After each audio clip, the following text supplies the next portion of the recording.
Hat trick ইতিহাস আইপিএলে half century Samir রিজভির দাপট। বন্ধুরা আপনারা যদি দেখতে চান তাহলে ভিডিওটি শেষ অবধি দেখতে হবে, চ্যানেলটিকে সাবস্ক্রাইব করে একটা লাইক দিতে হবে এবং নোটিফিকেশন বেল আইকন দাবাতে হবে। আইপিএল 2026-এর দুর্দান্ত ফর্মে রয়েছে দিল্লি ক্যাপিটালসের তরুণ ব্যাটসম্যান সমীর রিজভি।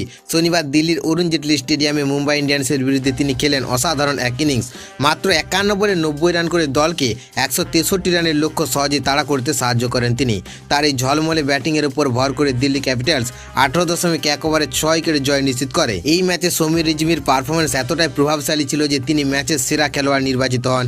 উল্লেখযোগ্য বিষয় হলো এটি ছিল তার টানা তৃতীয় ম্যান অফ দ্য ম্যাচের পুরস্কার। আগের 2 ম্যাচেও তিনি একই সম্মান জিতেছিল, যা তাকে বিশেষভাবে আলোচনার কেন্দ্রে নিয়ে এসেছে। শুধু তাই নয়, আনক্যাপড প্লেয়ার হিসেবে পরপর 3 ম্যাচে হাফ সেঞ্চুরি করে তিনি ভারতীয় ক্রিকেটে নতুন নজির গড়েছেন।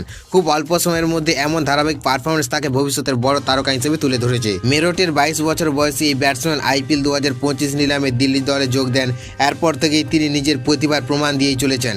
টানা 3 ম্যাচে সেরা খেলোয়াড় হয়ে তিনি আইপিএলের ইতিহাসে 8ম ক্রিকেটার হিসেবে এই কীর্তি অর্জন করেছেন। এর আগে Jacques Kallis, Virender Sehwag, Glenn Maxwell, Aaron Finch, Virat Kohli, Jos Buttler, Ruturaj Gaikwad এই তালিকায় ছিলেন।